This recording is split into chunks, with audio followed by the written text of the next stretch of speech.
ito yung gagawin ko for today. Gagawa ko naman ngayon ng ng sunflower made of fuzzy wire. Tapos meron ako ditong ito yung gagamitin ko pang pang hulma sa petals. Tapos ball pen. Tapos pati itong lagayan ng ng pabango gagamitin natin 'yan. Yung ball pen kasi para magkaiba yung sukat nila. So meron tayo syempre long nose para pang ipit-ipit sa mga wire. Tapos ganito yung itsura nung gagawin natin ngayon, no, yung sunflower. Kaya may ginawa na akong ilang piraso. Bali ang kailangan ko nito 6 na piraso sa isang layer. Kasi bali 2 layer yung sunflower. So umpisahan ko na, iikot ko lang dito sa lagayan ng toothpick. So bali 3 ikot yung gagawin natin para 3 petals yung mabubuo natin. Tapos ang kailangan niya gagawin mo lang, ititwist mo lang, iikutin mo lang para syempre hindi maghiwalay-hiwalay. Tapos pagkatapos, ilulusot mo sa ilalim para mailak mo. Kasi kailangan importante nito, mailak mo para mamaya pag ginagawa na natin yung bulaklak, hindi siya maghiwalay-hiwalay. Tapos ganyan yung mangyayari, no. Bali 3 petals siya magagawa natin. Pipipiin mo lang. Pag napipi mo na yan, tapos ititwist mo lang, parang ipapahiga mo bawat isa ng petals. Ganyan yung magiging itsura bali. Bali sa unang layer ng pinaka petals, bali gagamit tayo ng 6 na fuzzy wire, no. Ang total kasi ng lahat niyan is 12 na fuzzy wire yung magagamit natin. So sa isang layer is na yun 6. Tapos, yung susunod na pinaka-layer niya is 6 din, kaya 12. Bali, sa isang fuzzy wire, makakagawa tayo ng 3 petals.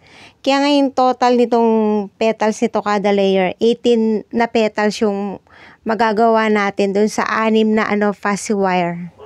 Ito medyo lapit natin, medyo i-focus natin para kitang-kita. Bali, ganyan yung gagawin natin. Iikot lang natin siya dito sa, sa lagayan ng toothpick ng 3 beses.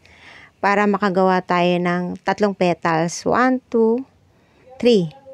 Pagkatapos, ititwist natin, iikutin natin para hindi humiwalay yung fuzzy wire. Pagkatapos nyan, ipapasok ko pa sa pinakaloob para mailak natin maigi para para hindi basta-basta masisira yung gagawin nating petals. Tapos, ititwist mo lang din ulit. Yan, ganyan. Pagkatapos, ang gagawin natin, paghihiwalay-hiwalayin mo na isa-isa, pipipiin mo. Wag ganong pipipiin ng gusto. Yan, pag napipiin natin yan, ikutin mo lang para nakahiga, nakatiyaya. Ganyan yung gagawin natin. Yan, ganyan. Tapos, pag naganyan na natin, ayusin lang natin din. Pagdidikitin natin na sila ulit na 3. Ayan, magkakasama na silang 3. So, ganyan yung magiging itsura nung gagawin nating mga petals. Okay na ba? Medyo malino na ba? O gagawa pa tayo ng isa pang round? Sige, isa pang round na. So, maganda talaga pag gantong shape, syempre, kasi paano na siya, parang pa-oblong. Pwede rin gamitin nyo yung yung sa lighter. So, ganyan na naman, ikot natin ng 3 beses. Pagkatapos, pag naikot natin na 3 beses, ito-twist lang natin para hindi maghiwalay-hiwalay pag hinugot natin mamaya. O yan.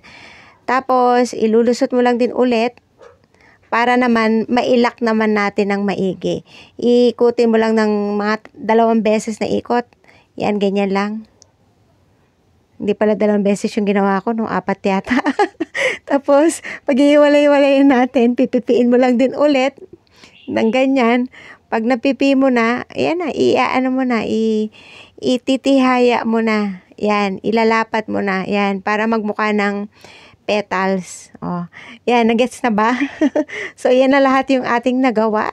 Okay na, bali na kompleto na natin yung 12 pieces na fuzzy wire. Ang gagawin naman natin, gugupitin naman natin yung mga sobra.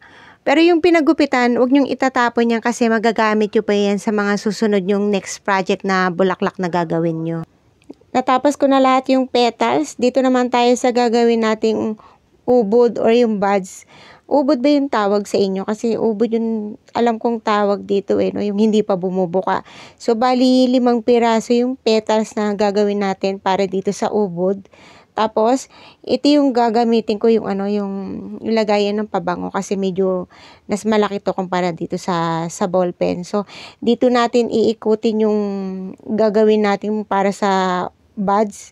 Bali, 5 ikot yung gagawin natin dito. Ganun pa rin yung gagawin natin. Same procedure pa rin. Syempre, ilalak natin, ititwist natin. Pagkatapos, tanggalin natin dito sa pinaka ginawa natin ng panghulma. Tapos, pasok mo sa loob and then, ilak mo. Iikutin lang natin para magawa natin yung parang ginawa natin kanina. So, ganito rin yung procedure kanina. So, ito nga lang kasi, bali 5 piraso na tapos yung pinakailalim, yung parang tangkay, ibababa mo lang. And then, syempre, ihiga mo bawat isa ng petals. Ano na natin to, ihuhulma. Ipoform na natin na parang buds nga, no, pataas. Kaya, ganyan na yung gagawin natin dyan. Bali, ipoporma mo siya, i-curve mo, parang naka-curve kasi, di ba yung itsura ng ano ng buds, naka-curve, nakapasok pa kasi 'di ba nga hindi pa nga bumubuko ka yung sunflower. So ganyan pa yung itsura niya, nakaano pa, nakatiklop pa. Natapos na natin yung ubod, ito naman yung gagawin natin yung sepals. So kailangan natin ng ano ng fuzzy wire na kulay green. Bali binilang ko, bali 5 piraso yung sepals kaya ang gagamitin natin yung ano yung ballpen na. So dito natin iikot yung fuzzy wire ng 5 ulit. Pagkatapos, same procedure pa rin. Iikot mo, twist mo, then ilalak mo. Syempre para hindi hindi magkaligaw-ligaw yung ano yung sepals natin para pare-parehas pa rin yung sukat ng sepals natin. Kung ano yung procedure na ginawa natin dun sa ano sa petals, same din dito sa sepals. Ibababa lang din natin tong pinakamahaba. Ibababa natin tapos iaangat natin yung mga sepals para pag pinatong natin mamaya yung ano yung buds natin parang nakayakap itong buds natin dun sa ano sa sepals. Ginupit ko lang tong dulo kasi syempre mahaba tas tiniklop ko yung pinagupitan. Tapos iguglugan na natin yung ano yung ilalim. Medyo mag-ingat lang kasi mainit yung glue gun talaga, yung glue, no. O yan na, ganyan na yung itsura. O, diba ang galing, nakakatuwa. So, umpisa parang mahirap, pero pag na-practice mo na-practice, madali na lang yung gawin. Tapos, ito na yung susunod kong gagawin, yung sepals din ng ng ilalim ng sunflower na. So, kailangan natin ng dalawang fuzzy wire. Dito ko na sinukat sa daliri ko kasi mas malaki naman ng konti yung daliri ko. Tapos, same procedure pa din, bali 3 round.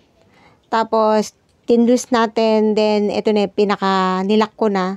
Tapos, ganun pa rin, pipipiin mo pa rin bawat isa. Bali, ito yung magsisilbing sepals natin, di ba?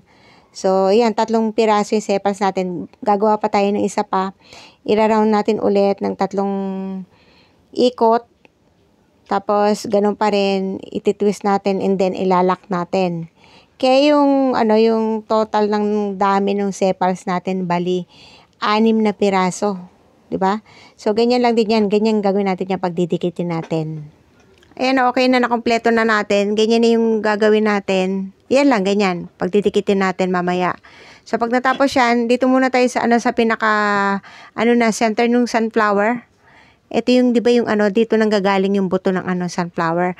So, ang gagawin lang natin dito sa fuzzy wire, ikutin lang natin ang iikutin hanggang sa makagawa tayo ng isang malaking round. Malaking bilog. Yan.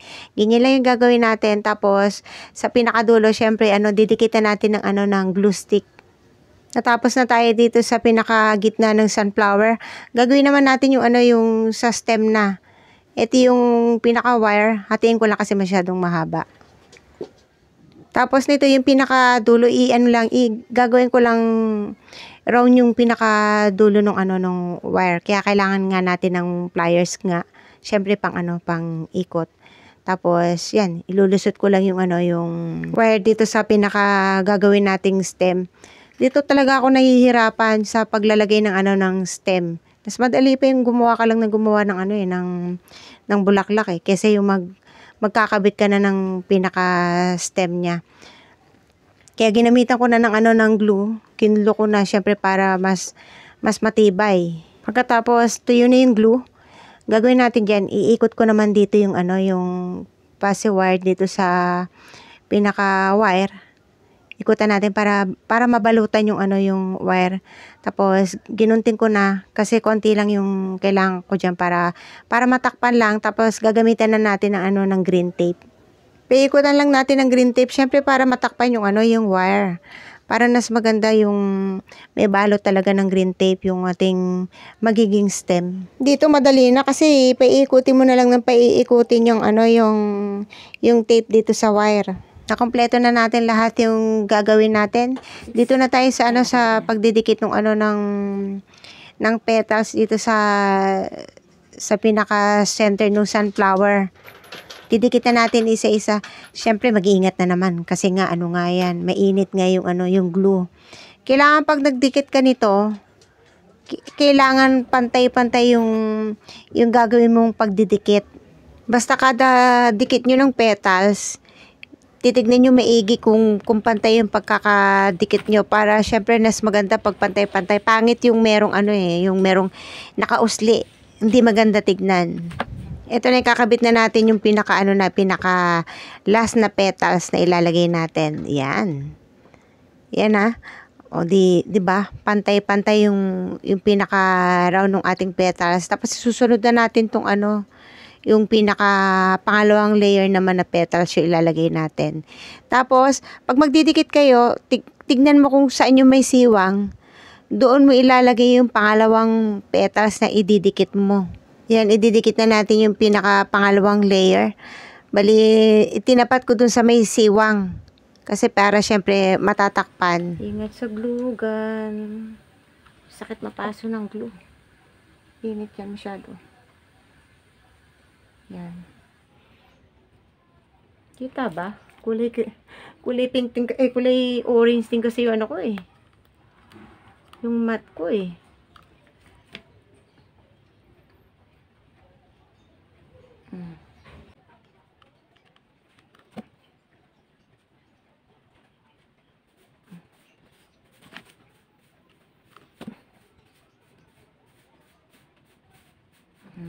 Yan basta kailangan pantay. Kabit na natin yung pinaka last na petals. Yan. Syempre ayusin din natin maigi. Ito na, tapos na. O diba ganyan yung magiging itsura. Pagkatapos, ito na, ilalagay na natin yung yung pinaka sepals na ginawa natin kanina. Diyan natin ilalagay yan. So syempre didikitan natin. Meron ako ditong wire, lalagyan natin ng wire kasi mas maganda kasi pag wire para mas matigas yung pinaka stem para pag itinusok natin sa halimbawa sa base mas mas matibay kaysa yung gagamitin natin yung lang yung passive wire lang mas maganda kaya nilalagyan ko ng wire. Lagyan natin ng glue tapos ipapatong na natin yung kahalati ng sepals. Tapos, lagyan na natin din tong kahalati ng sepals. Bali, ayan, pagdidikitin natin. O, yan. Ganyan yung magiging itsura. Pag natuyo na yung glue, ganito na yung magiging itsura. Tapos, ang gagawin natin dyan, yung green na passive wire. Bali, iikot lang natin dito sa, sa wire para yung wire matakpan. Okay na to. Ang gagawin naman natin, syempre kakat na natin tong passive wire. Pagkatapos, babalutan na natin yan ng green tape. At habang ginagawa ko to, syempre magti-thank you po muna ako sa inyong lahat. As always, maraming salamat po sa matyagang nanonood sa aking channel. At syempre kung bago ka sa channel ko, baka naman, please don't forget to like and subscribe. And of course, don't forget to click the notification bell for new updates. Gagawin naman natin yung dahon. Kailangan natin itong dalawang fuzzy wire, then pinold ko lang sa pinaka-center din. Ganito yung gagawin natin. Ititwist mo lang. Yan. Para hindi, para hindi kumalas. Tapos, ibababa mo lahat. Sama-sama na silang lahat. Pagkatapos, sa pinakadulo, syempre, ilalak mo. Para hindi kumalas. Tapos, pagkatapos nyan, ang gagawin natin, ibibend mo. Bibend mo ng konti para syempre magmukha talagang dahon. Bali, dalawang dahon yung ginawa natin para sa sunflower. Natapos na nating lahat gawin. So, ito na lahat yung ginawa natin. Ang gagawin naman natin, babalutan ko na ng green tape tong pinaka sunflower. Yung buds kanina, di ba, nabalutan ko na ng green tape. So, ito naman yung babalutan natin ng green tape. Syempre, para hindi makita yung yung wire.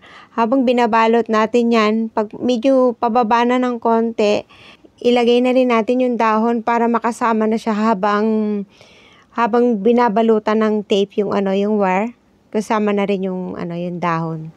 Pagkatapos, yung mga petals, lang natin, ipoporma lang natin ng konti yung petals. Yan, medyo igaganyan natin ng konti yung petals para mas maganda tignan. Ito na, natapos ko na yung ginawa kong sunflower. Diba ang cute, no? Nakakawala talaga ng ng stress pag na-stress ka. Kailangan talaga meron ka pagbabalingan ng attention mo pag medyo nai-stress tayo. Gagawa pa ako ng iba't ibang klase ng bulaklak. Siyempre, share ko sa inyo yan.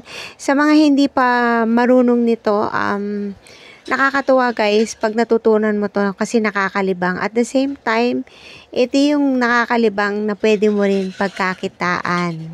That's it guys. I hope nag-enjoy kayo sa aking video for today. Thank you for watching. God bless everyone. Diyos mabalos. Bye-bye.